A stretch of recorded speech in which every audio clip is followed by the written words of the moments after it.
नमस्कार दोस्तों। Science classes में मैं मुन खुआल आप सभी का हार्दिक स्वागत, हार्दिक अभिनंदन करता हूं। तो देखिएगा दोस्तों, हमने टीचिंग एप्टीट्यूड स्टार्ट की थी जो आपकी यूजीसी नेट फर्स्ट पेपर के लिए है और ईएमआरएस के लिए। ठीक है दोस्तों, तो दोनों जगह ये आपकी काम आएगी, आपको हेल्प करेगी बहुत ज़्यादा। तो दोस्तों यहाँ पे हम पढ़ चुके थे, सिलेबस के बारे में हमने बात की थी। इसके बाद हमने टीचिंग के मीनिंग की बात की थी, सारी बातें, कॉन्सेप्ट क्या है टीचिंग का। इसके बाद ऑब्जेक्टिव की हमने बात की दोस्तों। मैनेजमेंट किया था हमने, क्लासरूम मैनेजमेंट स्टाइल। इसके बाद दोस्तों जब हम आगे बढ़ते हैं तो आगे आता है आपका formal, informal and non formal education, जिसमें फॉर्मल को हम बोलते हैं क्या, औपचारिक, ये औपचारिक, ये अनौपचारिक और ये गैर औपचारिक। तो तीन तरीके होते हैं आपके टीचिंग के, formal, informal and non formal. तो दोस्तों आपको दिमाग में क्या रखनी है इन चीज़ों के बारे में पढ़ने के लिए।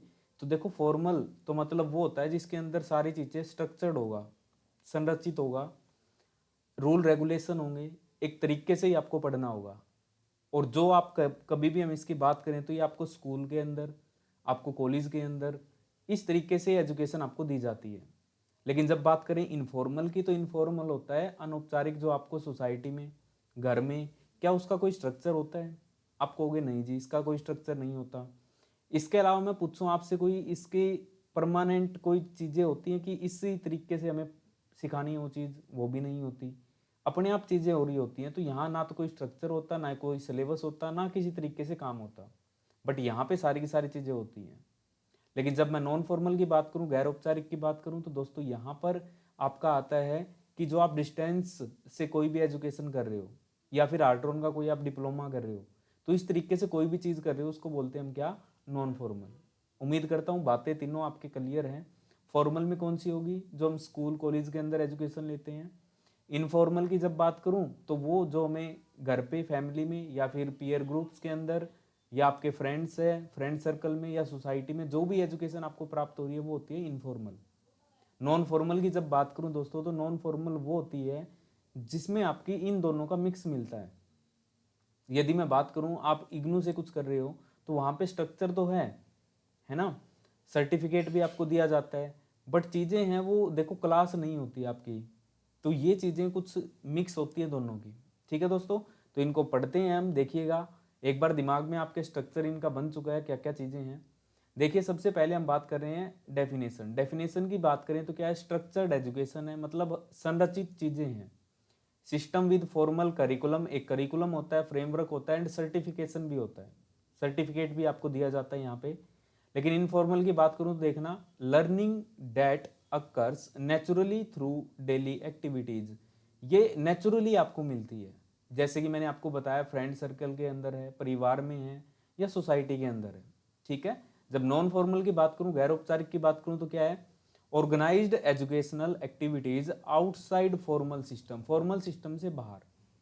कैसे? जैसे मैंने आपको बताया कि हम हार्ट्रॉन में कर रहे हैं, है ना, तो वहाँ भी चीज़ें हो रही हैं। इसके अलावा डिस्टेंस एजुकेशन इसका सबसे बेस्ट एग्जांपल है कि डिस्टेंस में है वो चीज़ें कुछ इस तरीके से होती है, फॉर्मल से बाहर। ठीक है, जो आपको खुद ही पढ़ना होता है, कोई आपको ये नहीं कहता ये चीज़ पढ़नी है फिर ये पढ़ना है, हम खुद अपने तरीके से चीज़ों को करते हैं। ठीक है दोस्तों, बात की करें इसके स्ट्रक्चर की, तो स्ट्रक्चर हाईली स्ट्रक्चर्ड होता है with specific curriculum, scheduled and assessment method. तो यहाँ पे आपका जो हाईली स्ट्रक्चर्ड होगा, स्ट्रक्चर होंगी चीज़ें सारी की सारी, स्पेसिफिक कैरिकुलम होगा कि इस तरीके से आपने देखा होगा सिलेबस डिवाइड होता है हमारा, कि फर्स्ट वीक में ये करना है, सेकंड वीक में ये करना है, थर्ड वीक में ये करना है, तो सारी चीज़ें यहाँ पे डिफाइन होती हैं। असेसमेंट भी हमारा होता है, फॉर्मेटिव, सबमिटिव, हर टाइप का होता है। क्या यहाँ पे स्ट्रक्चर्ड होगा? आप कहोगे बिल्कुल नहीं होगा, यहाँ संरचित नहीं होगी। इसके अलावा यहाँ पे किसी भी तरीके की प्लान नहीं होगी, कोई सर्टिफिकेट नहीं दिया जाएगा, कोई असेसमेंट का मेथड नहीं होगा यहाँ पे, तो वो चीज़ें आपको ध्यान रखनी है। लेकिन यहाँ कहूँ तो स्ट्रक्चर्ड होगा एंड प्लान्ड होगा, बट फ्लेक्सिबल एंड अडेप्टेबल होगा। मतलब स्ट्रक्चर तो होगा, आप देखो डिस्टेंस एजुकेशन करते हो तो वहाँ चीज़ें तो हैं। क्या आप ये चीज़ कह सकते हो कि सर हमारे बीच में ही फॉर्मेटिव होते हैं? तो आप कहोगे फॉर्मेटिव तो नहीं होते सर, हमारा तो फाइनल एग्जाम ही होता है। तो दोस्तों बस ये वही चीज़ है। ठीक है। इसके बाद यदि मैं बात करूँ ये कहाँ मिलती है, तो देखो स्कूल में, कॉलेज में, यूनिवर्सिटीज़ में, और ट्रेंड एजुकेटर के द्वारा ये प्रोवाइड की जाती है। जब मैं इसकी बात करूँ इनफॉर्मल की, तो ये घर पे हमें दी जाती है, वर्क प्लेस जहाँ हम काम कर रहे हैं, कम्युनिटी के अंदर जो बाहर है, विदाउट फॉर्मल एजुकेटर, बिना किसी एजुकेटर के ये चीज़ आपको दी जाती है। ठीक है दोस्तों, नेक्स्ट बढ़ते हैं, conducted in community centre, workshop, vocational centre. तो बिल्कुल आप देखते हो तो वर्कशॉप, जैसे मैं कोई कोर्स कर रहा हूँ तो वहाँ पे वर्कशॉप में हमें प्रैक्टिकल चीज़ें कराई जाती हैं, है ना।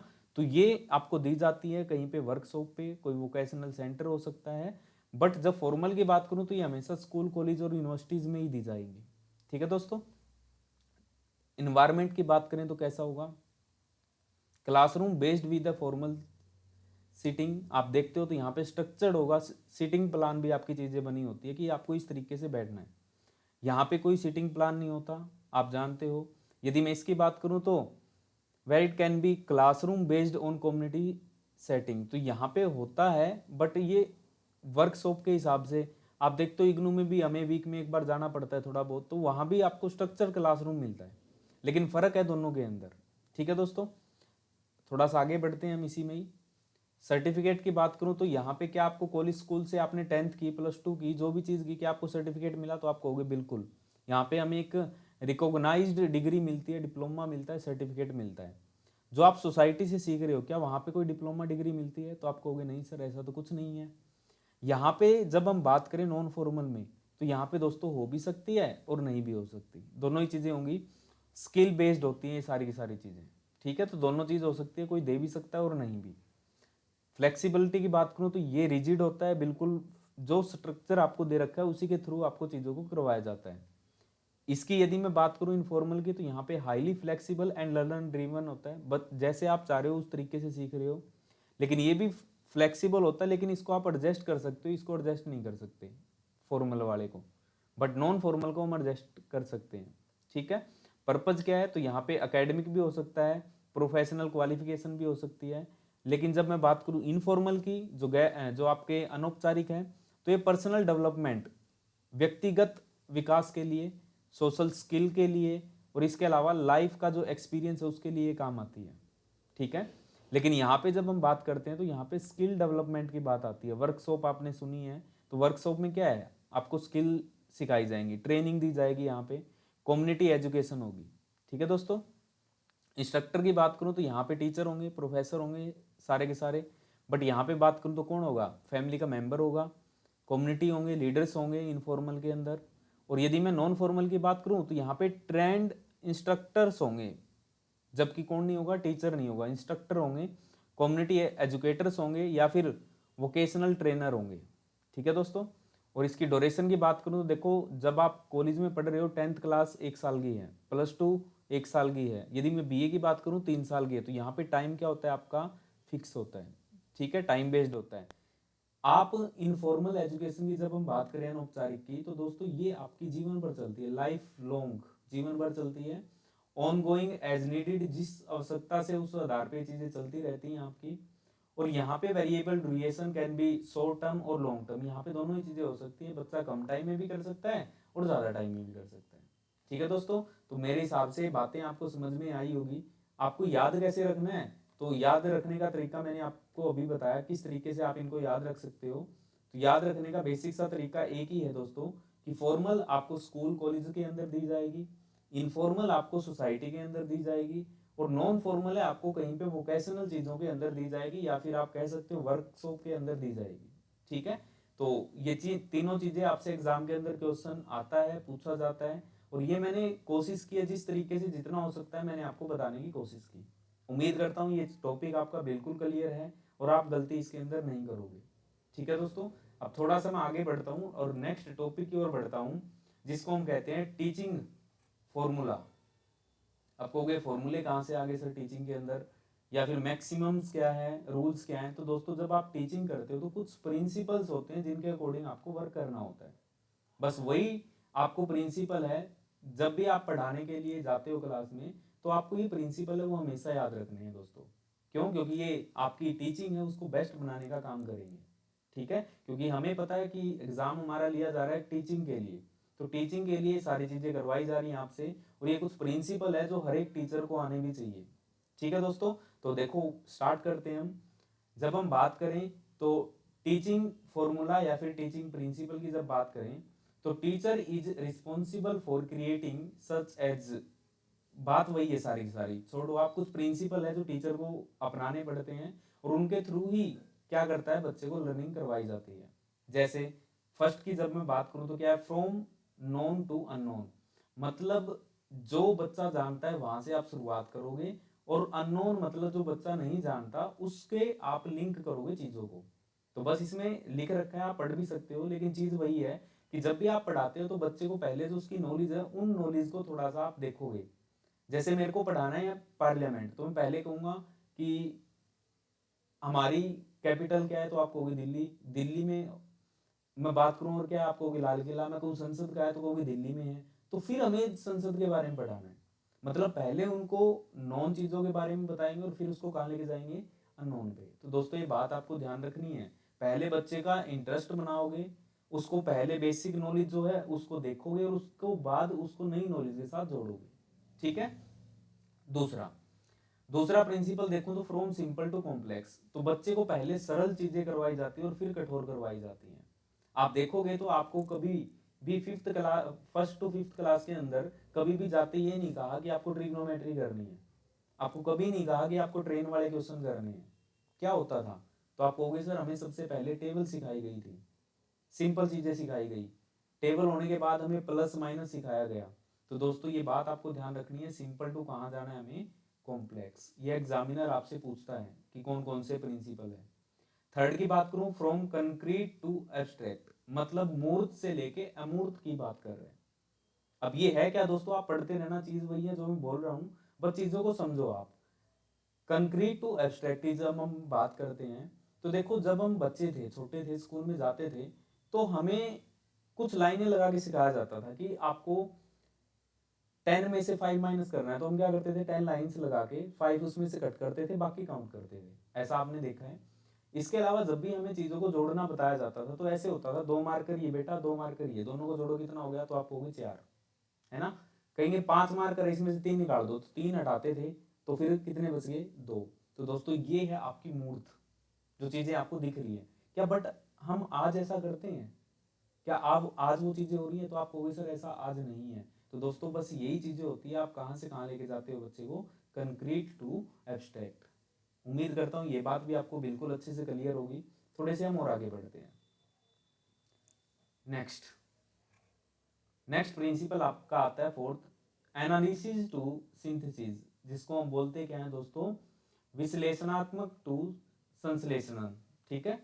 तो एनालिसिस टू सिंथेसिस, इसमें क्या होता है, एनालिसिस का मतलब होता है बच्चे को पहले छोटे छोटे करके समझाओ, छोटी छोटी चीजें को समझाओ और फिर उसको क्या करो, एक पूरे को इकट्ठा करके बताना है। ठीक है। सबसे पहले हम बताएंगे राष्ट्रपति क्या होता है, फिर उसको बताएंगे लोकसभा क्या होती है, फिर उसको बताएंगे राज्यसभा क्या होती है, और फिर हम क्या करेंगे, पूरे को कंक्लूड करके क्या कहेंगे, ये पूरे तीनों के तीनों पार्ट किसके हैं, संसद के, और हम उसको क्या पढ़ाएंगे फिर, संसद। तो इस तरीके से आपको ये पढ़ाना होता है, एनालिसिस टू सिंथेसिस। इसके बाद नेक्स्ट करें हम fifth, particular to general. Particular to general की जब हम बात करते हैं तो चीजें क्या होती है, बच्चे को पहले चीजों को एग्जाम्पल से पढ़ाना शुरू होता है। विशेष टू सामान्य की बात करते हैं, बच्चे को पहले एग्जाम्पल देंगे, जैसे कौन, देखो राम भी एक्सपायर हुए हैं, है ना, श्याम भी हुआ है, मोनू भी हुआ है, संदीप भी हुआ है, ये भी हुआ है, तो सारे क्या हैं, नश्वर हैं, ये सारे क्या हैं, मोर्टल हैं। तो दोस्तों यहाँ पे क्या कर रहे हैं, हम पहले एग्जाम्पल दे रहे हैं और एग्जाम्पल देने के बाद क्या कर रहे हैं, एक जर्नल सी बात बता रहे हैं बच्चे को। तो बच्चे को पहले दिमाग में एग्जाम्पल सेट करो और उसके बाद उसको क्या दो, एक जर्नल चीज। ठीक है। इसके अलावा जैसे हम देखते हैं, दिल्ली में चले गए हम, तो दिल्ली में हर कोई देखो स्मोक कर रहा है, तो कहते हैं देखो ये भी कर रहा है, ये भी कर रहा है, ये भी कर रहा है, तो फिर मैं क्या कहूँगा, दिल्ली में सारे स्मोक कर रहे हैं। ये एक जर्नल सी बात है, लेकिन उससे पहले बताया मैंने वो क्या है, वो पर्टिकुलर है। ठीक है दोस्तों, तो बात क्या होती है, पहले बच्चे को एग्जाम्पल से स्टार्ट करेंगे और फिर फाइनली क्या कहेंगे, एक कंक्लूजन बच्चे को दिया जाता है। ठीक है। आगे बढ़ते हैं, फ्रॉम होल टू पार्ट। तो देखो होल टू पार्ट का मतलब क्या है, कि मैंने जब ये टॉपिक स्टार्ट किया, टीचिंग स्टार्ट की, तो उससे पहले मैंने आपको ओवरऑल व्यू दिया था कि हमें पढ़ना क्या है, कि क्या क्या चीज़ें हमें पढ़नी है, क्या क्या चीज़ें इसके अंदर आएंगी। तो दोस्तों पहले मैंने आपको क्या बताया, कंप्लीट चीज़ों के बारे में बताया है, और उसके बाद मैं क्या कर रहा हूँ, इसके एक एक पार्ट को सोल्व करके आपको बता रहा हूँ। तो बस यही चीज़ें होती हैं, बच्चे को ओवरऑल दो एक बार और फिर उसके एक एक पार्ट को उठा के अच्छे से चीज़ों को जोड़ के और अच्छे से आपको पढ़ाना है। ठीक है, तो होल टू पार्ट का मतलब ये है। नेक्स्ट है साइकोलॉजिकल टू लॉजिक। इसका मतलब क्या होता है, बच्चे के जो दिमाग में होता है उस चीज़ को आपको लॉजिकल के साथ, तर्क के साथ जोड़ना होता है। जैसे बच्चे के दिमाग में कोई इमेज बनी हुई है कि ये चीज़ इस तरीके से होती है, तो आप क्या करोगे, उसमें फिर उसको लॉजिक बताओगे, बेटा देखिए ये चीज़ इस लॉजिक के कारण ऐसी हुई है। अब मैं ग्रेविटेशनल फोर्स की बात कर रहा हूँ, तो देखो दिमाग में तो है कि चीज़ें फेंकता हूँ तो नीचे जा रही हैं, तो अब मैं सारी चीज़ उसको दिखा रहा हूँ, बेटा देख हर चीज़ नीचे जा रही है। लॉजिक क्या है इसके पीछे का, क्योंकि अर्थ के अंदर क्या है, ग्रेविटेशनल फोर्स है जो हर चीज़ को कहाँ लेके आ रही है, नीचे। तो इस तरीके से आपको ये बातें ध्यान रखनी है। नेक्स्ट प्रिंसिपल की ओर आगे बढ़ें, देखिएगा नेक्स्ट चीज़ों को बहुत अच्छे से करना है। From actual to representative. पहले क्या करते हैं हम, देखो जो चीज़ एक्चुअल में बच्चे को वो दिखाते हैं और फिर उसके क्या करते हैं, रिप्रेजेंटेटिव करने की बात करते हैं।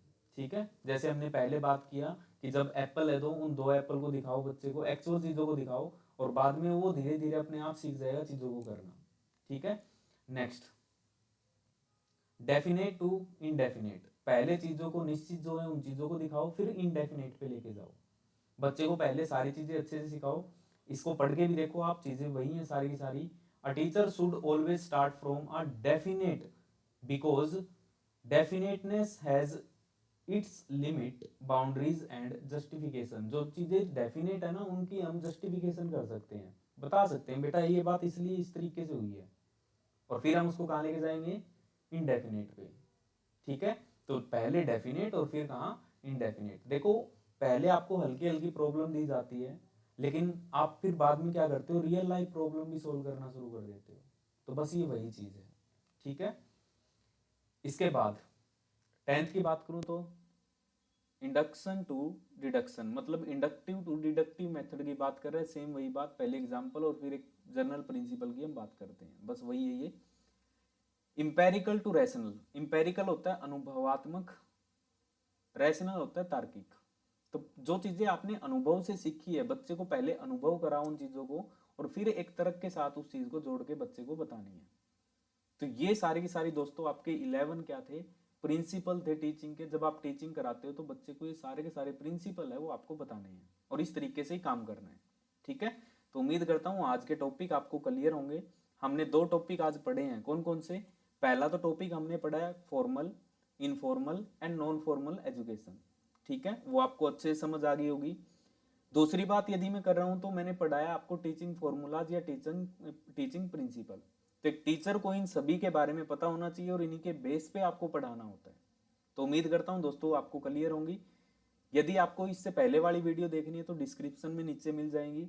और दोस्तों एक एक करके हम इसी तरीके से करते जाएंगे, घबराना नहीं है, सारी चीजें होंगी, बस धीरे धीरे बने रहना साथ में और चीजों को करते रहना। ठीक है दोस्तों, तो आज के लिए इतना ही। Thank you very much, have a nice day. मिलते हैं हम नेक्स्ट क्लास के अंदर। Bye bye and take care. Thank you very much.